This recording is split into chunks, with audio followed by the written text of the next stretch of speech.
Pessoal, vamos para uma aula aqui sobre estruturação psíquica na psicanálise. Essa aqui é uma aula bem interessante porque, na verdade, a estrutura do DSM-5 se baseia justamente na estruturação psíquica dentro da teoria psicanalítica. Então, por mais que o DSM, Associação Americana de Psiquiatria, tente se desvincular da psicanálise, a própria nomenclatura dos transtornos de personalidade é uma herança psicanalítica. Um exemplo claro é a palavra, por exemplo, a ideia de narcisismo, que é uma ideia freudiana, ninguém tem dúvida disso.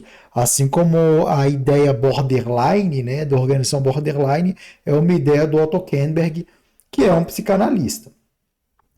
Então, a psicanálise ela vai ser muito importante para que nós consigamos entender os transtornos de personalidade. Eu falo para vocês o seguinte: da forma que é escrito o DSM-5, né, o capítulo de personalidade, não tem como entender o que se passa ali sem entender a teoria psicanalítica. Então, por mais que a pessoa goste de TCC, que a pessoa meio que tente trazer uma ideia ali científica, não faz no menor sentido dissociar da psicanálise. Meio que ali dentro todo mundo vai ter que se render. Então, a ideia de transpersonalidade obsessivo-compulsivo mesmo nasce da ideia de neurose obsessiva. Os transtornos de personalidade dependente, evitativo, nasce da ideia de uma neurose de funcionamento mais pobre, assim como também a ideia de histérico, de histriônico, né, nasce de uma piora da histeria, né? O histrionismo, na verdade, é uma histeria de baixo funcionamento. A histeria de baixo funcionamento ela se conecta com a organização borderline, junto com o narcisismo e, em certa forma, a perversão do antissocial, que são estruturas ali limítrofes. Por isso que o cluster B, né?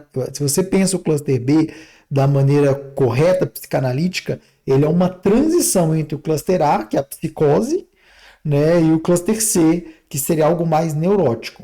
Justamente o borderline é essa transição. E os antissociais se conectam com o borderline, assim como o borderline vai se conectar com o antissocial na questão da perversão, assim como o narcisismo também vai ter um narcisismo maligno que se conecta com o antissocial. Então, a perversão, o borderline, a estrutura psicótica e a estrutura neurótica, elas todas vão se conectar ali. E o aparelho psíquico ele não tem para onde fugir, ele vai acabar caindo numa das quatro organizações, que é o que a gente vai discutir aqui. A ideia aqui é que a estruturação é algo multifatorial, é como se o aparelho psíquico fosse sendo empurrado para uma certa organização. E ele é obrigado a ter uma das quatro, tá? Ele não tem como fugir. Classicamente existiam três, que eram as perversões, as psicoses e as neuroses. Aí, nessa ideia mais moderna de organização borderline, ela nasce posterior, né, às teorias freudianas, mas faz muito sentido na prática clínica e acabou sendo adotado pelas linhas psicanalíticas de uma forma geral. Bom, então vamos para a nossa problematização. A pergunta número um: como a compreensão psicanalítica das estruturas neurose, psicose, perversão e borderline pode ampliar nossa escuta clínica para além do diagnóstico DSM-5? O DSM é muito difícil você aplicar aqueles critérios. Na verdade, é difícil aplicar os critérios de uma forma geral, tá? Mas eu vou falar especificamente da personalidade. Bom, é muito difícil você aplicar aquilo na prática clínica, porque meio que todo mundo cai naquilo. Então, se você pega qualquer paciente com depressão, por exemplo, dor depressivo maior, você tenta colocar os critérios de borderline, você vai ver que a maioria deles vai cair ali. Porque, de uma forma crua, todo paciente depressivo parece borderline dentro do modelo categorial. O fato é que quando você utiliza as ferramentas psicanalíticas, né, a teoria psicanalítica, as ferramentas, né, que a psicanálise dá para você executar a sua tarefa, que é muito mais baseada na escuta do que na prática propriamente dita, que é algo muito mais de eu conseguir escutar do que de fato de falar, né? O grande problema hoje, fazendo aqui uma breve observação, é que as pessoas querem fazer muito e ouvir pouco. Então a psicanálise ela te ajuda a aprender a escutar. E com base nessa escuta, você consegue desenvolver vínculo com o paciente através da compreensão dele, através da dele conseguir se expressar adequadamente, que quando ele está se expressando, ele vai ali elaborando os conflitos que ele tem. Bom, com base nisso, você consegue fazer uma distinção muito mais precisa do que o DSM-5, do que o modelo categorial DSM-5. E a pergunta número 2 é: até que ponto a chamada normalidade psíquica é um ideal possível? Ou seria apenas uma forma bem integrada de neurose? Ou seja, eu faço uma pergunta, mas eu estou meio que dando a resposta para vocês. A ideia de normalidade em psicanálise é uma ideia muito complicada. Tá? A psicanálise ela não vai trabalhar como ideia de normalidade absoluta, como a gente tenta fazer na psiquiatria de uma forma em geral. Então a ideia de rigidez psíquica ela é uma ideia muito pobre, porque meio que o fato da gente ter que viver em sociedade ele tem um peso muito grande. O fato de nós termos que renunciar às pulsões, tecnicamente o fato de existir pulsão já gera um desarranjo muito grande com a própria existência. Então, a normalidade em psicanálise ela não vai existir de uma maneira absoluta, só de uma maneira relativa, dependendo do meio do ambiente. E às vezes você muda a pessoa de ambiente, ela já desorganiza de novo, que é o que nós temos aí o tempo todo na nossa vida. Então, o sintoma na psicanálise ele é algo corriqueiro, ele não é como no DSM, que é uma exceção, uma coisa excepcional.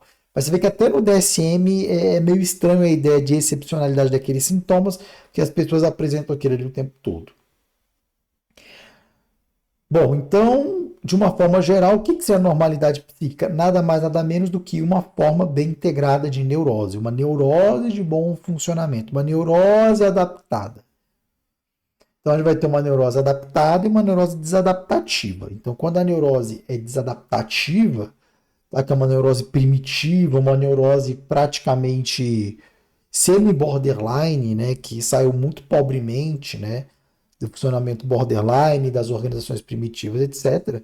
Aí você vai entender aquilo ali como uma doença. Agora, quando ela é bem integrada, bem desenvolvida, você entende como algo normal do sujeito. Bom, roteiro. Introdução, vamos discutir a noção de estrutura, a obra do Otto Kernberg, vamos falar sobre os diagnósticos dentro da estruturação, vamos discutir um pouco a técnica de como lidar com o que a gente está discutindo, objetivos do entendimento da estrutura e da psicoterapia de uma forma em geral, e por fim, a conclusão da nossa aula. Uma aula que bem interessante, pessoal. Eu vou tentar ser sintético na medida do que é possível, porque isso aqui é um tema que dá para estudar uma vida, e na verdade a gente está resumindo o que estudamos aí anteriormente. Então, a psicanálise vai compreender o psiquismo através de organizações. E as organizações elas são internas e pelo menos, né, mais ou menos estáveis. Estável do ponto de vista não benéfico, mas de ser fixo. Tá? Então ele se organiza dentro da estabilidade da estrutura que a estrutura permite. Então essas estruturas elas vão revelar como o sujeito lida com os afetos, conflitos e com o outro. Então aqui já começa uma outra conexão com o DSM-5, porque o DSM-5 deixa muito claro que é uma ideia inclusive que nasce ali do Kurt Schneider, quer dizer, que o Kurt Schneider ele exprime muito bem no livro Personalidades Psicopáticas, que é a ideia de fazer o outro sofrer. Então existiria um grupo de transtornos em que não é muitas vezes o que a pessoa sente, mas sim o que o outro sente. Então, transtornos de personalidade eles levam às vezes muito mais sofrimento aos outros do que ao próprio sujeito, porque aqui entra a ideia de sintônico e dissintônico. Então nós teremos alguns sintomas que são egocintônicos e que a pessoa não vai perceber, porque faz parte da estrutura. E não necessariamente isso é algo que é bom. Tá? O fato de ser egocintônico apenas diminui o insight da pessoa e os outros em volta vão sofrer. Que é, por exemplo, o obsessivo, o transtorno de personalidade obsessivo compulsivo. A pessoa ela acha realmente que ela está meio que certa, né? de uma forma leiga de falar. Então, as exigências que ela tem do outro, né, que o outro entre dentro de uma caixinha de funcionamento que ela considera ideal, isso nada mais é do que algo sintônico que ele não percebe nem que está fazendo o outro sofrer, ele acha que está fazendo um favor. Tem aquele chefe, às vezes, que tem uma conduta mais tirânica, obcecada com metas e etc. Então, a clínica psicanalítica, ela vai se guiar pela escuta, que é o que eu já falei para vocês, a escuta subjetiva, e não apenas por aqueles sintomas como ocorre, por exemplo, no DSM-5. Então, aqui a gente abraça a subjetividade do sujeito, né? Enquanto o DSM ele tenta objetivar a psiquiatria, aqui para a gente entender o conceito de estrutura, a gente tem que fugir dessa ideia mais concreta. Então, quais serão as 4 principais estruturas, né? As estruturas que nós iremos categorizar, tá? Veja bem, em momento algum você tem que levar tudo isso aqui ao pé da letra. De fato, na natureza não existe essas estruturas, né? É uma forma humana de nós pensarmos elas, tá? Na verdade, existiria milhares de estruturas porque é tudo muito individualizado. Mas você, diante de um esforço ali fenomenológico, você consegue encaixar o paciente em uma delas, ou pelo menos predominantemente em uma delas, ou pelo menos na maior parte do tempo em uma delas. Então, cada estrutura vai ter um modo distinto de simbolização, de defesa e de vínculo, estabelecimento de vínculo com o outro. E esse diagnóstico estrutural ele vai considerar o funcionamento do ego e os mecanismos de defesa predominantes. Essa ideia de estrutura, ela vem muito de herança da psicologia do ego. Tá? A gente vai até falar bastante sobre o Otto Kernberg. O Otto Kernberg ele tem um mérito que ele conseguiu fazer uma pacificação entre a teoria das relações objetais e a psicologia do ego. E essa escuta clínica ela foca no tipo de angústia, na organização do self e na qualidade das relações objetais que são estabelecidas ali pela pessoa. Pessoal, eu levei um tempão tentando organizar esse organograma, onde eu vou tentar explicar como que essa estrutura ela é gerada, como ela é criada. Então, nós temos fatores constitucionais. Fatores constitucionais, eles incluem a herança genética, o temperamento, a capacidade inata de tolerar frustração e lidar com as pulsões. O Freud ele entende como disposições orgânicas que influenciam a forma de reagir aos eventos da vida. E aí teremos também as experiências infantis, que é a influência do ambiente, que vai se referir às vivências afetivas precoces, especialmente no núcleo familiar. Traumas, frustrações, excessos e carências vão moldando as fantasias inconscientes e a estrutura psíquica. O que o Freud tenta fazer nessa discussão, que é um texto que tenta fazer uma espécie de... Como é que eu vou explicar para vocês? Tenta fazer uma espécie de coexistência, uma espécie de teoria dupla que vai integrar a natureza do sujeito e as experiências que ele tem. Então, ele diz que ambas são indispensáveis. Então, muita gente pensa que o Freud ele desconsidera a genética, mas não é verdade. O Freud ele sempre considerou a genética, mas ele entendia que na época não existiam ferramentas capazes de explicar. Então é uma crítica que ele mesmo já se tinha feito. Não adianta criticar o Freud por isso, porque ele já sabia disso tudo. Bom, então está na obra Novas Conferências Introdutórias à Psicanálise, o Freud então, faz essa explicação. O que vai acontecer aqui é que os fatores constitucionais interagem com as experiências infantis para criar predisposição. Então, essa predisposição vai funcionar como uma herança dessa interação entre o ambiente e esses fatores constitucionais. A predisposição, então, como resultado da interação entre constituição e experiência infantil, vai formar uma base psíquica que vai ser vulnerável, ainda que não patológica, mas sensível a futuras vivências. Veja bem, a vida ela é naturalmente traumática. Tá? Então, o próprio Freud, ele lia provavelmente ele leu vários textos do Arthur Schopenhauer, aquela ideia de viver é sofrer ali. Realmente a psicanálise ela absorve a ideia. Melhor dizendo, viver também é sofrer, né? Então, essa questão dessa predisposição que a gente herda, dessa luta, desse conflito todo que vai acontecendo ao longo da nossa existência, ela vai junto com as experiências da vida adulta e moldando o ser humano. tá? Então, essa predisposição com as experiências da vida adulta, ele vai ali criando a estruturação que a gente vai tendo, tá? Veja bem, pessoal, essa predisposição, ela vai ser muito mais importante ali nesse ponto do que a experiência da vida adulta. Ela vai só ali meio que se conformando, porque quando a gente fala de estrutura, a gente fala de algo finalizado, tá? Finalizado. Finalizado dentro da ideia de que meio que a maioria das coisas que tinham que ocorrer já ocorreram, tá? Não quer dizer que vai ficar o resto da vida tendo experiência da vida adulta. São só aquelas experiências que vão ali realmente moldando e cada vez cristalizando mais essa estruturação. A estruturação ela é primeiro mais dinâmica, então a gente pode entender que a criança ela vai variando entre protoestruturas, tá? Porque eu estou falando de algo mais fixo aqui.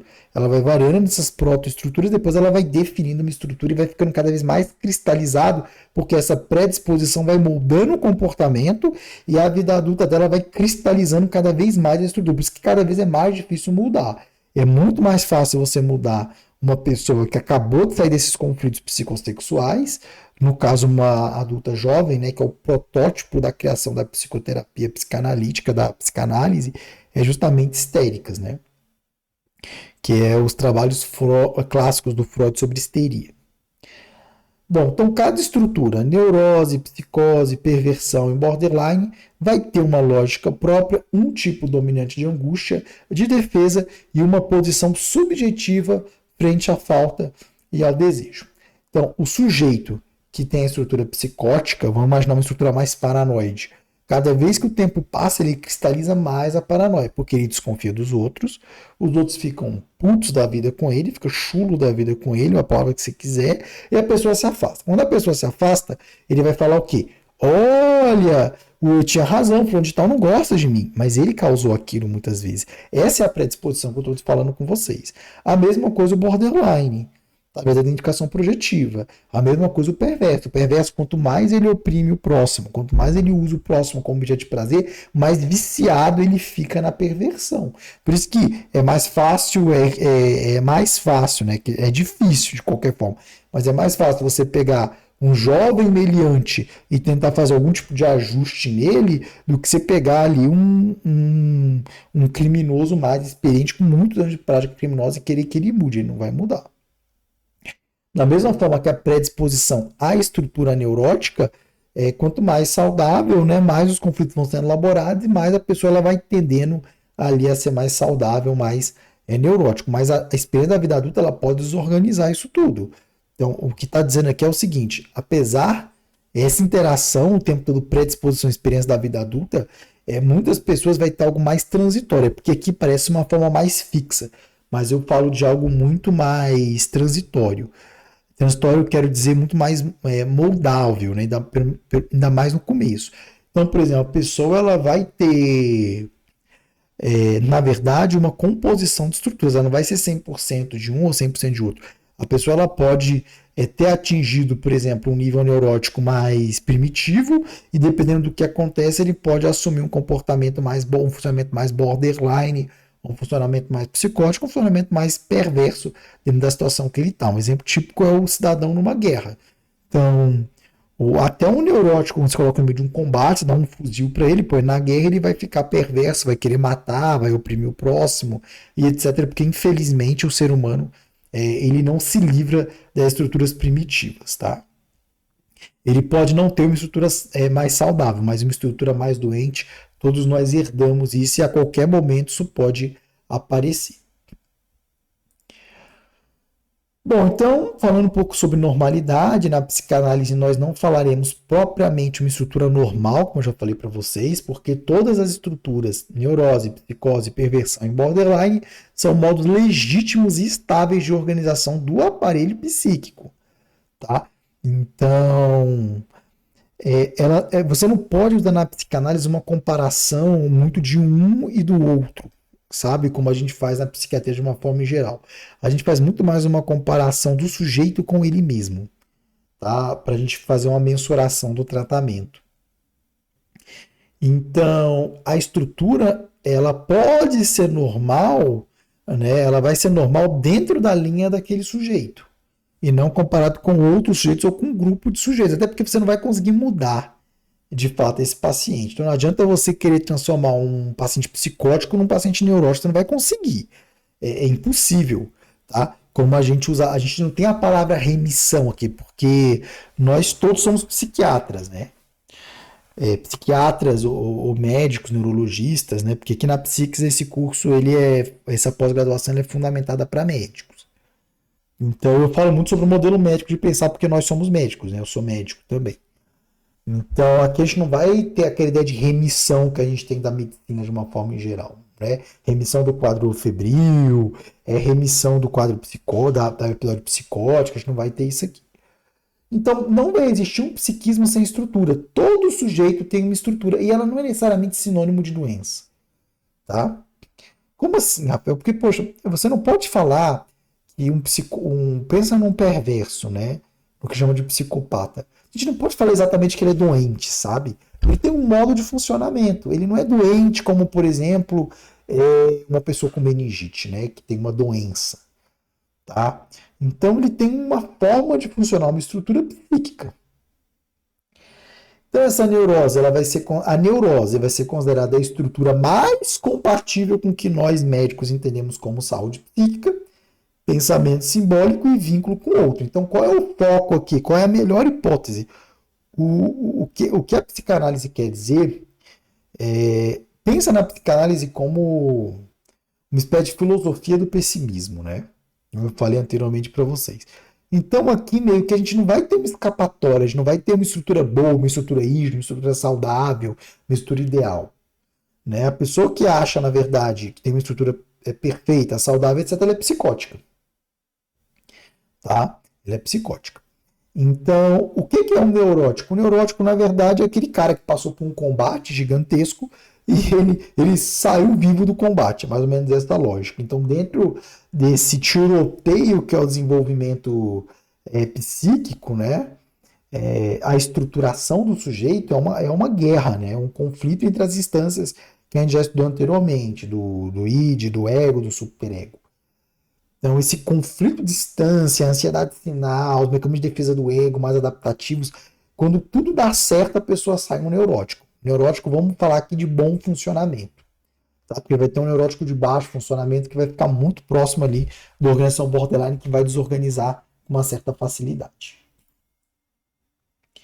Bom, então o que é alguém saudável? Alguém saudável é geralmente uma pessoa com estrutura neurótica bem integrada, que possui um ego coeso, que não vai ficar fragmentando toda hora, e uma capacidade de simbolização.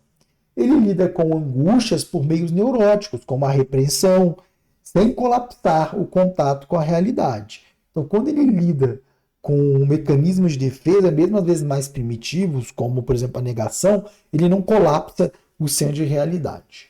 Tá? E ele também vai ter ali acabou que eu não falei aqui, porque senão ela fica muito longa, né? Mas os mecanismos de defesa mais maduros, como por exemplo o humor, a sublimação, é isso que ele vai ali desenvolver. Ele vai ter angústia que vem desses mecanismos de defesa. Ou do conflito da realidade com esses mecanismos de defesa. Não significa que todo neurótico é saudável. Entenda, você tem que entender que aqui vai ter um grau de neuroticismo saudável. Tá? O DSM tem até essa palavra, neuroticismo. Quando você vai ali estudar o modelo de dimensional da personalidade.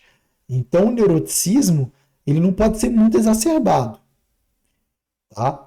O que esse paciente ele vai ter? A estrutura saudável. Ele vai ter culpa, dúvida, conflito, mas ele consegue pensar, ele consegue criar um espaço para simbolizar, ele consegue elaborar.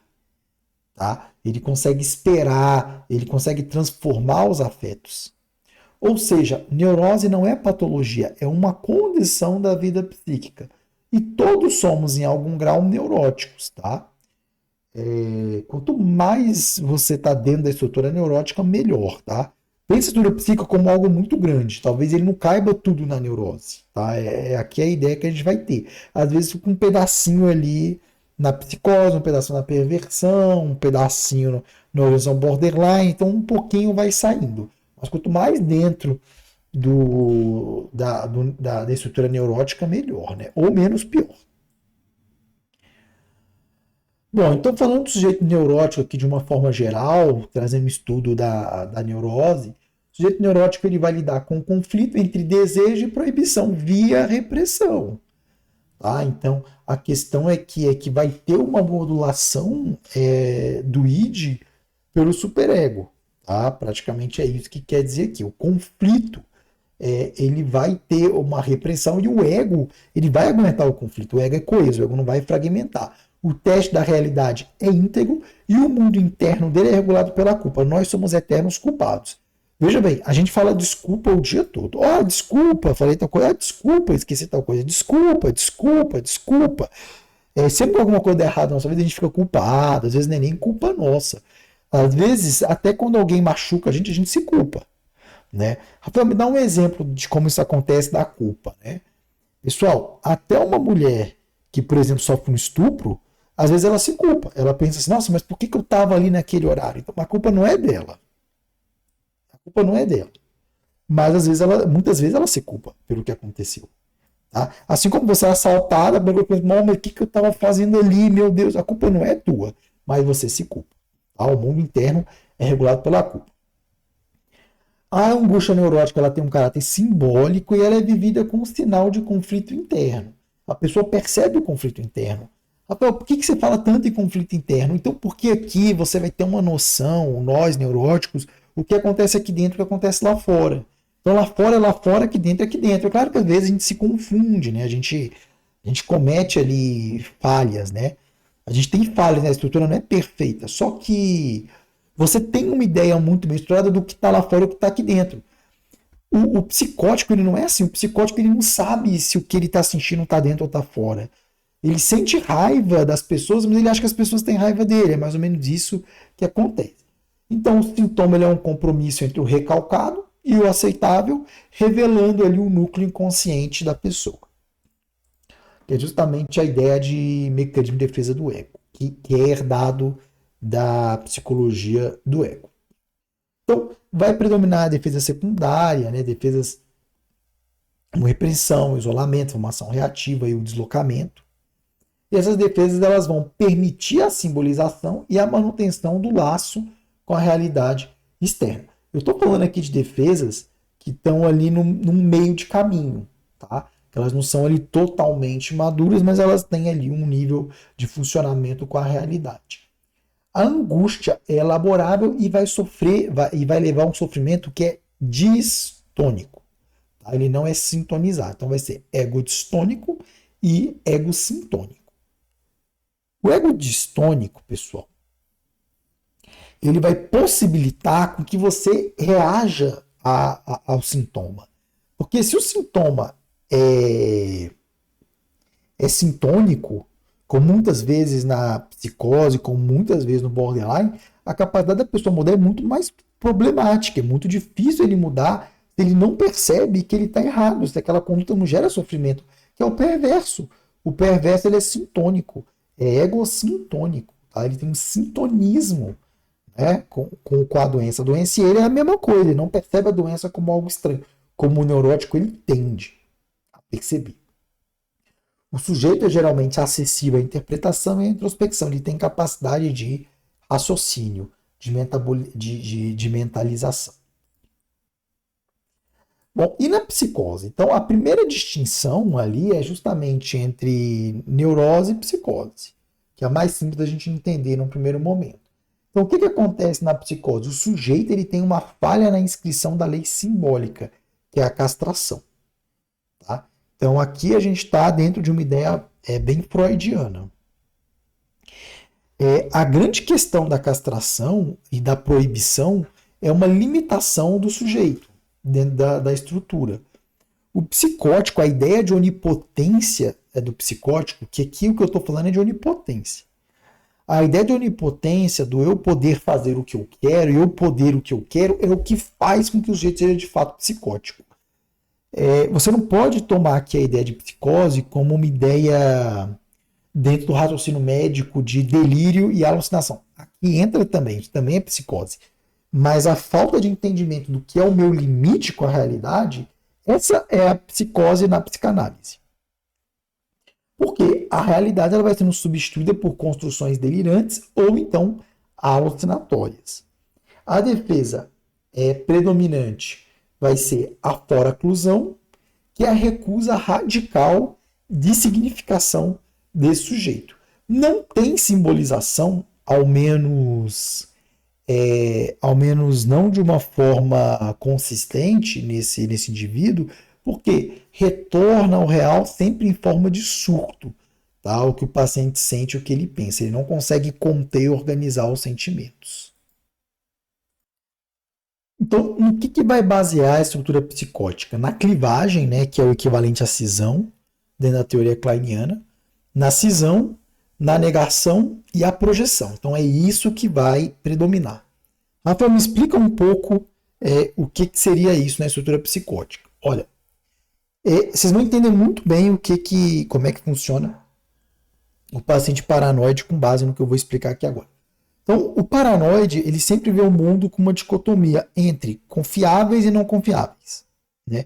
Ele não entende que as pessoas são ambivalentes. Veja bem, meio que todo mundo que você convive, ele vai uma hora ou outra te contar uma mentira. Assim, às vezes ele nem percebe, mas vez ou outra ele vai contar. Às vezes mentira mais grave, menos grave, mas ele vai, uma hora ou outra ele vai mentir, ele vai se enganar. As pessoas, elas não têm um nível de pureza que o paranoico exige. Então, quando o paranoico coloca as pessoas entre boas e más, né, ou então muito boas ou muito más, ou então muito confiáveis e pouco confiáveis, ele está violando a realidade, porque todo mundo vai cair no pouco confiável dentro da dicotomia entre muito bom e muito ruim. É muito difícil você conviver com um paciente psicótico, porque uma hora ou outra você meio que vai cair dentro dos critérios dele de ruim, de mal. É praticamente impossível você conviver com um psicótico sem uma hora ou outra cair ali. Isso gera muita angústia com o psicótico, porque o psicótico ele não sabe interpretar o outro que está do lado dele, até quando o outro é bem intencionado.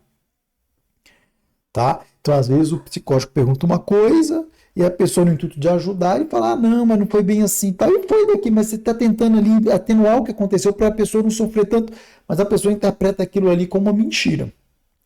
Tá?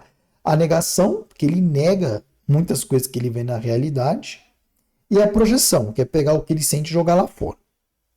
As experiências alucinatórias e os delírios, eles tentam recompor um mundo simbólico colapsado, de uma forma não estruturada, e essa alteridade ela é ameaçadora, que é o que eu explico, essa ambivalência, né?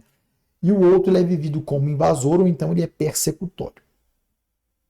A psicose vai ter que ter um manejo muito cauteloso, focado no cuidado e a sustentação ali do set, né, do enquadre terapêutico. Vamos falar agora de perversão. A perversão, vamos dar uma palavra-chave para você se localizar, entenda como algo parecido com maldade, né, nesse começo. É a explicação para atitudes ruins que as pessoas têm. A maioria das pessoas, quando tem atitudes ruins, quase sempre é algo de violar o outro, né? De submeter ao outro. O ápice da maldade humana é esse. Tá? Seria uma espécie de escravidão do próximo, transformar o outro num objeto de gozo. Né? Então, na perversão, ele reconhece a lei, pelo menos intelectualmente, mas ele desafia. Tá? Ele desafia e ele cria uma espécie de teatralização em volta dessa lei, em que ele finge ser normal. Aqui o perverso ele é muito parecido com o lobo na pele do cordeiro. Ele tem um verniz de sanidade, um verniz de neurose, às vezes um verniz de culpa, um verniz de adaptação, mas ele não é adaptado. Tá? Ele só é adaptado enquanto ele consegue ali manipular e enganar o próximo. Então esse sujeito ele vai utilizar o outro como objeto de gozo, ele nega que o outro tenha subjetividade própria, o outro vive para satisfazê-lo. Essa clivagem então vai permitir coexistência entre saber e negação. O perverso ele sabe, mas ele atua como se não soubesse. Tá? Então ele sabe todos os atos dele, ele sabe o impacto que vai ter. Como é que a angústia do perverso é evitada? É evitada através da erotização do perigo e a manutenção de um prazer. Então, uma busca do prazer. Você quer ver o perverso angustiado? É só ele perder o prazer. Se ele ficar entediado, ele entra numa angústia muito grande, ele tem que ir lá e refazer a perversão. Ou fazer novamente a dos perversos. Então a perversão ela não vai visar a ruptura com a realidade, mas sim uma espécie de tentativa de manipular o outro, tá? Manipular o outro para gerar o prazer, o gozo, e vai ser sustentado esse gozo por roteiro fixo que vai evitar ali o desamparo. A defesa perversa vai proteger o colapso psíquico e o vazio narcísico. Então, quando a gente fala de narcisismo, a gente tem ali um nível de perversão ali no meio. E o perverso ele também é um narcisista mal elaborado. Então, esse cluster B ele é muito conectado. A gente vai explicar isso melhor posteriormente. A relação ela é marcada pela intrusão e pela ausência de empatia verdadeira. Bom, vamos falar sobre borderline. Não tem como falar de borderline sem falar do Otto Kemberg. Então, o Otto Kemberg ele propôs essa organização borderline como intermediária entre a neurose e a psicose. Tá? A perversão, esse paciente não é exatamente perverso, mas ele tem ali muita sobreposição com a perversão. O borderline e a perversão são muito próximos. Porque, de certa forma, o perverso ele vai ser conectado muito dentro desses mecanismos ali muito primitivos do borderline do ponto de vista dele não ter desenvolvido o superego. O superego ele é muito desestruturado porque, na verdade, praticamente ele não existe. Então, o superego do borderline é algo mais estruturado, enquanto o superego do perverso ele é praticamente inexistente, porque a herança da castração dentro da teoria freudiana é o superego. Então, a falha da castração é o que gera, na ideia freudiana clássica, essa estrutura perversa. Tá? Dentro da teoria kleiniana vai existir algumas diferenças. A perversão, inclusive, ela ocorre muito precocemente, tá? Porque ela é muito ligada à questão da pulsão de morte. Mas a gente vai discutir isso aí posteriormente. Esse paciente borderline ele vai ter falhas na coesão do ego, mas ele preserva pelo menos parcialmente o teste de realidade. Quando a gente fala borderline entre neurose e psicose, tem que pensar no espectro. A gente vai ter alguns pacientes mais próximos da psicose e pacientes mais próximos da neurose. Você não pode tentar colocar todo mundo no mesmo lugar. Na verdade, eles vão ser diferentes de acordo com aquela ideia que a gente falou das vivências infantis e das experiências adultas que vão cristalizando aquela predisposição que a gente já discutiu. A identidade ela é instável, ela é fragmentada, ela é contraditória. A identidade do psicótico, ela é... Vamos colocar a palavra ruim, vamos colocar a palavra aqui adoecida, ruim, só que ela é fixa. O perverso é a mesma coisa, ela é fixa. O neurótico, ela é até um pouco mais instável, mas ela tem uma tendência a ser rígida, a ser fixa. Agora, aqui não. Aqui o que caracteriza essa organização borderline, esse cluster B, é justamente essa fragmentação, essa contradição e essa dificuldade nas relações afetivas. A oscilação de humor e a defesa primitiva é uma característica ali central da organização borderline da personalidade. Então, o que esse borderline vai apresentar? Ele vai apresentar visões idealizadas dos outros e também persecutórias. Então, ele não sabe dizer exatamente. A questão é que o psicótico, ele não sabe a realidade, mas ele acha que ele sabe. Você tem que pensar assim, o psicótico, ele olha a pessoa e fala, aquele ali vai me explorar, vai me roubar, vai abusar de mim, etc. O psicótico, ele pensa, ele tem certeza. Ele fecha a caixinha, ele já definiu a pessoa. O borderline, ele não sabe dizer, esse que é o problema. Ele olha aquilo ali e hora ele acha uma coisa, hora ele acha outra coisa, e ele fica ali numa coisa meio assim, é bem enlouquecedor viver com alguém com uma organização borderline da personalidade. Porque pelo menos o psicótico, como ele é fixo, você vai aprendendo a lidar com ele de algum jeito. Tá? Então, que geralmente é se afastando dele. Então ele é muito claro ali, você já fala, nossa, eu vou ficar longe de fulano, porque eu trago sofrimento para fulano.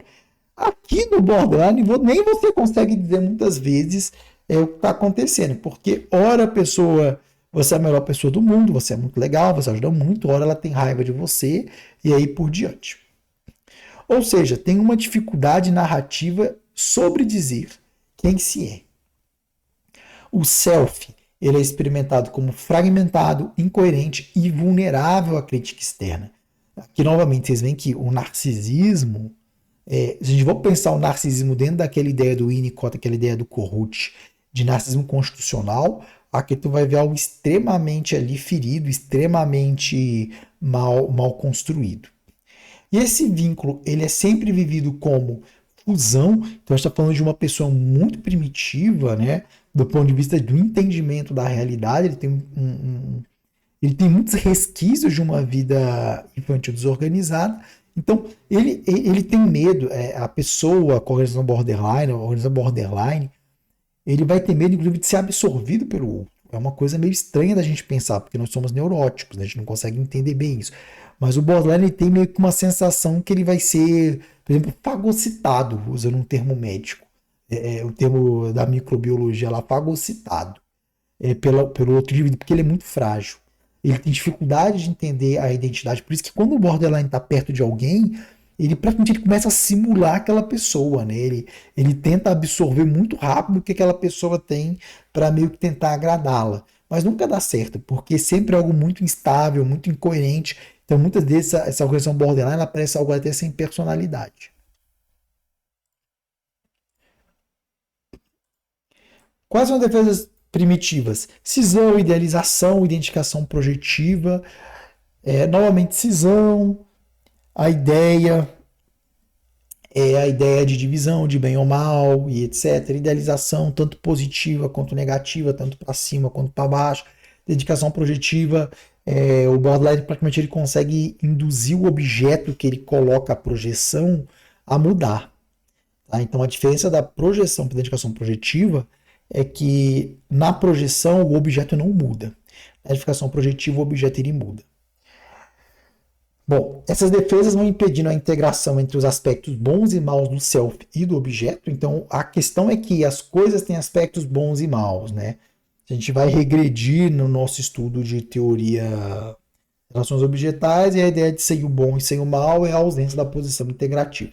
Então, o borderline ele protege a sua parte boa, projetando a má no outro de uma forma bem semelhante ao que acontece na projeção de uma forma em geral. A relação com o outro ela é sempre instável, persecutória ou dependente. Então, a pessoa que está se relacionando com borderline, ele vai ter muita dificuldade, até na relação terapêutica, vocês veem que é muito difícil. Bom, o teste da realidade ele é frágil, essa pessoa ela se desorganiza com uma certa frequência em situações de frustração e rejeição, impulsividade, automutilação, atuações frequentes que esse paciente faz, eles são muito comuns como resposta à angústia, e essas emoções elas são vividas com uma intensidade muito grande, que não tem contenção simbólica daquilo que ela está sentindo e percebendo. Ela não consegue entender o sentimento. O sofrimento aqui, ele é egossintônico, tá? Mas ele é desorganizador.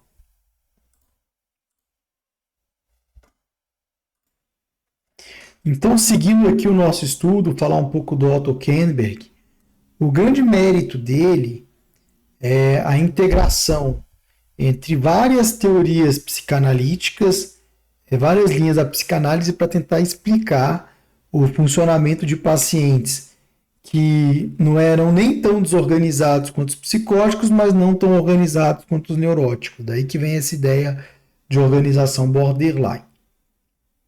Então, essa proposta do Otto Kernberg, ele traz um modelo diagnóstico técnico para o trabalho não só do borderline, como dos transtornos de personalidade graves. Tá? O Kernberg ele é especializado nisso, naqueles pacientes mais graves. Então, ele descreve o borderline como uma estrutura com base em identidade difusa e defesa primitiva. Por isso que a gente falou do narcisismo, que a gente tocou um pouco nesse assunto, sobre o narcisismo constitucional.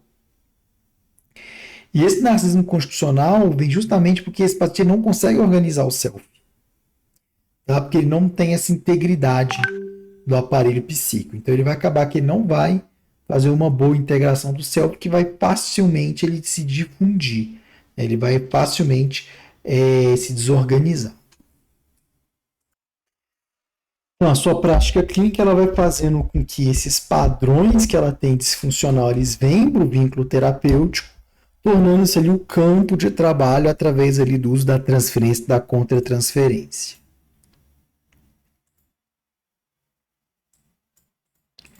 Bom, então, só relembrando vocês, a ideia do Kernberg de transpersonalidade se organiza dentro da lógica da personalidade borderline, que é a identidade difusa, que é a instabilidade no sentido do self e da formação do self-objeto, né, dos outros, as defesas primitivas como a cisão e a idealização, e o teste de realidade, apesar de preservado, ele é precário.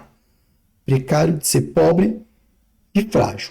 São esses elementos que vão definir a organização borderline como uma estrutura ali específica. Então, falando um pouco sobre o diagnóstico, né? Vamos retomar o nosso estudo. Na neurose, o paciente ele tem culpa e repressão. Na psicose, ele tem desintegração e delírio. Na perversão, é o gozo e a clivagem que vai organizar a mente do paciente. E no borderline, existe instabilidade, cisão e a impulsividade ali emocional. Aí só para trazer uma informação adicional para vocês, tá, pessoal? Que é a ideia de diferença de clivagem e cisão. Toda a clivagem é uma espécie de cisão, tá? Mas nem toda cisão é clivagem, porque a clivagem é um tipo específico de cisão, no sentido de que a clivagem é justamente a divisão da ideia de bem ou mal, de seio bom e seio mal. De seio bom e seio mal, exatamente. Então, essa é especificamente a clivagem. Ela é reservada para manutenção de representação de forma separada. Já a cisão, ela pode ser usada, por exemplo, para cisão entre ego e superego, ou entre talvez pensamento e afetividade. Então, cisão é um termo que é mais genérico e aplicado a mais coisas. Clivagem é um termo mais kleiniano, tá? Mas, de novo, toda clivagem é uma cisão. Então, a gente pode usar de forma intercambiável se a gente fosse referir à questão de bem ou mal, tá? Eu te falei que psicanálise é difícil. Então, no borderline tem instabilidade, cisão e impulsividade emocional. Então, o que vai fazer esse diagnóstico? Então, já que a gente não vai usar aqueles critérios do DSM-5 exatamente, né, para fazer essa distinção, você tem que entender que esse diagnóstico estrutural ele vai ser feito com base na escuta, na transferência que a gente vai fazer com o paciente e na observação clínica longitudinal desse paciente. Não se baseia nos sintomas, mas em entender como esse paciente fica no mundo, como ele se relaciona. Ou seja, como ele lida com afeto, conflito, o outro. Então, é a compreensão da estrutura que vai orientar o seu manejo técnico desse caso que você está trabalhando. Vamos falar um pouco sobre narcisismo. Tá? Então, o narcisismo patológico ele é uma forma de organização borderline com ênfase na grandiosidade. O narcisismo ele pode ser visto dentro assim como a organização borderline, dentro da psicanálise de jeito bem transversal. Então ele pega vários transtornos simultaneamente, vários transtornos psiquiátricos e vários sintomas clínicos, eles compartilham de alguma forma alguma coisa no narcisismo. E aqui o nosso estudo ele vem muito de uma visão estruturante do narcisismo. O narcisismo ele não é um sintoma, mas ele é uma estrutura. Então a autoestima ela vai depender muito do aplauso externo, sendo facilmente desorganizada. O sujeito vai apresentar frieza emocional, inveja, senso excessivo de direito, mas debaixo daquela grandiosidade dele tem vergonha, vazio e uma sensação ali de inferioridade, muitas vezes intolerável. Falando um pouco sobre o antissocial, o antissocial vai ter falhas superegóicas graves, culpa e empatia ausente. Ele vai usar o outro como instrumento, tendência à manipulação, mentira. A impulsividade vai predominar com pouca capacidade de adiamento das situações que ele deseja, e a análise vai focar no restabelecimento de limites e simbolização do dano. Pessoal, aqui é algo a nível teórico, tá? Na prática vai ser muito difícil fazer um tratamento psicanalítico nesse paciente, porque ele tem empatia ausente, então se não tem empatia, não vai ter transferência. Dificilmente a gente vai conseguir fazer um bom trabalho. Já o esquizoide é o sujeito que evita o contato emocional, ele busca segurança na fantasia. Tem até aquele mecanismo de defesa, que são as fantasias esquizoides. Tem o empobrecimento do afeto, isolamento e dificuldade do paciente se vincular. Vai predominar fantasias e defesas de onipotência do pensamento, negação da alteridade, né, das ambivalências. E a terapia vai promover o quê? A emergência, a possibilidade dos afetos serem toleráveis nesse paciente, porque ele se isola, porque ele não tolera o contato com o afeto. O obsessivo compulsivo vai ser perfeccionismo, rigidez, moralismo excessivo, vai ser essa marca do obsessivo. O afeto é isolado do pensamento, essa é a primeira questão. Aqui, por exemplo, a gente vai falar de cisão, né? Então dá para falar o que? Existe uma cisão entre o afeto e o pensamento. Então ele pensa uma coisa, ele é capaz de pensar uma coisa e sentir outra. Tá? Ele é capaz de ter um pensamento que deveria causar tristeza e não sentir nada com esse pensamento. Qual é o problema disso? Que sugere um distanciamento da realidade. Ele não entende, às vezes, que ele está fazendo mal para o outro. Que esse moralismo excessivo, que essa vontade de cumprir meta, na verdade, está machucando as outras pessoas. Então, ele não vai ter uma vivência emocional plena. Esse controle que ele tem, essa cisão, veja bem, não é clivagem, é cisão. Essa cisão que ele tem vai funcionar como uma defesa contra a ansiedade e fragmentação. Se você pega o obsessivo compulsivo, você tira ele da zona de conforto, ele desintegra. Se ele é um chefe e ele é, sei lá, ao invés de ser promovido, ele é punido e ele cai de conduta, né, ele faz uma coisa errada e ele é pego, ele não tolera ser visto daquela forma, ele desintegra, ele abre um quadro depressivo. O que sua análise tem que fazer? Ajudar ele a flexibilizar esse superego e integrar prazer e limite. Paranoide predomina desconfiança, rigidez, hostilidade difusa desse paciente. O outro vai ser visto sempre como uma ameaça. O sujeito se defende projetando seus impulsos agressivos no outro. Ele que tem ódio, ele que odeia, ele que quer destruir, mas ele acha que é o contrário. Então a realidade é lida como um ataque iminente. Ele olha para as pessoas e ele tem que se defender. A análise requer empatia firme e tolerância ao medo do vínculo que esse paciente vai ter. Então, ele vai ter medo do vínculo e vai te atacar para tentar não gerar esse vínculo. É um paciente também difícil de a gente conseguir tratar. Bom, vamos falar de transferência. Então, transferência de personalidade ela é intensa, instável, muitas vezes ela é encenada pelo paciente. Esse analista, que no caso o papel é nosso, vai ser idealizado ou atacado conforme o eixo da cisão do que vai acontecendo ali do paciente. Porque ele também incide a visão do terapeuta, né? Ele cliva o terapeuta. Do ponto de vista que ele vê uma vez ele como mal, uma vez como bom, então numa consulta o terapeuta é ótimo, numa outra consulta ele é muito ruim, às vezes na mesma consulta ele alterna entre as figuras, isso é muito confuso. Essas relações precoces internalizadas, relações disfuncionais, essas relações objetais horríveis que eles têm, que são baseadas muitas vezes na perversão de terceiros, elas vão se repetir no campo analítico. Então, se ele tem medo da figura primordial, ele vai ter medo de você. Se ele tem raiva, ele vai ter raiva de você. Mas é justamente a possibilidade de ele expressar isso na transferência que a sua organização psíquica ela vai se revelar. A transferência ela é ao mesmo tempo algo terapêutico e também algo diagnóstico, né? Então, olha que interessante. A transferência ela serve tanto para você tratar o paciente, como também para você diagnosticar corretamente. Contra a transferência, né, pessoal? Então, como é que a gente responde ao paciente? Confusão, rejeição, sedução, impotência. Então, são formas ali que a gente vai reagir nessa contra-transferência que o paciente vai ali jogando na gente. Então, essas reações elas são instrumentos valiosos para decifrar o campo transferencial. Então, num primeiro momento, a psicanálise até vê a contra-transferência como algo ruim, né? Aquela ideia do cirurgião frio, né? Da cirurgião. Mas o próprio Freud ele foi vendo o tempo todo ali ao longo da obra dele que a contra-transferência poderia sim ter um valor terapêutico. Isso foi posteriormente a ele muito bem trabalhado. Então a contra-transferência ela vai ser importante para você, então, você analisar o que você está sentindo, ajuda você a analisar de uma forma mais pura e mais próxima do inconsciente o que o paciente está sentindo. Então, a contra-transferência bem elaborada, ela ajuda a sustentar o vínculo. A técnica exige disponibilidade emocional e supervisão constante. É muito bom você, não só você mesmo se supervisionar, né?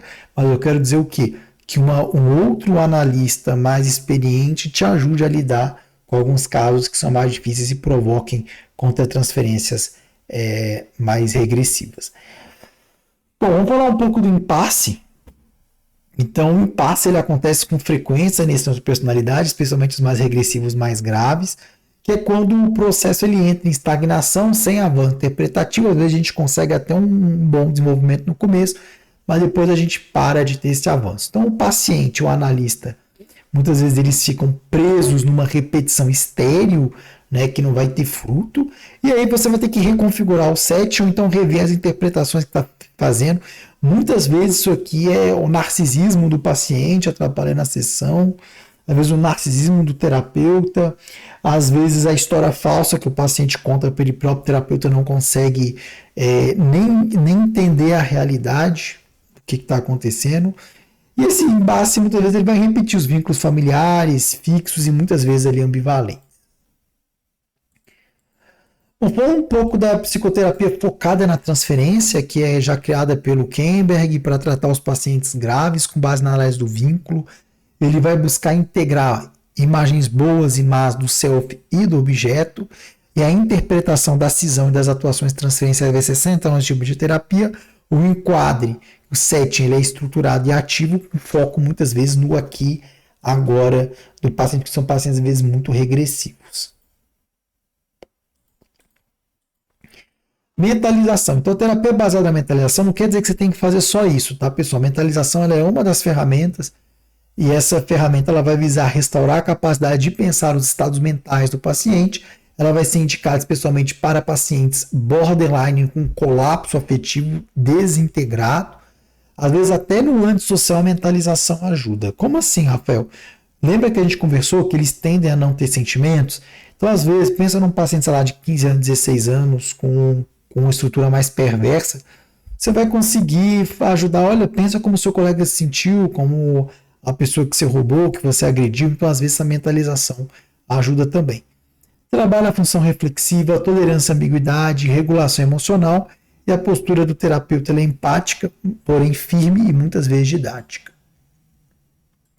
Qual é o nosso objetivo, então, no tratamento dessas estruturas extremadas, né? O que a gente tem que fazer? Promover a integração do self, estabilizar os vínculos, reduzir a impulsividade. Então, às vezes, o paciente ele quer cometer um ato impulsivo, ele mentaliza, ele deixa de cometer. Desenvolver capacidade simbólica, insight emocional, fortalecer o ego. Palavra-chave, fortalecer o ego. Pessoal, muitos de vocês acabam vendo, às vezes, o superego como algo bom. Né? Uma ideia que tem até aquelas figurinhas do superego sendo o santinho, e o anjinho, e o id sendo o capetinha, o demônio. Não é bem assim. Então, muitas vezes, o superego ele fica disfuncional, ele fica gigante, ele fica horrível. Né? Vamos usar uma palavra assim, o superego vira algo nazista, praticamente. Esse superego nazista, ele vai oprimir o ego, e ele justamente ocorre porque o ego é pequeno. Então, o ideal no tratamento, no reequilíbrio das instâncias psíquicas, é justamente o desenvolvimento do ego, o que geralmente está comprimido e afogado, porque quanto mais o id é disfuncional, mais o superego é disfuncional e o ego fica comprimido. Então, crescer o ego vai ajudar a essa reestruturação do paciente.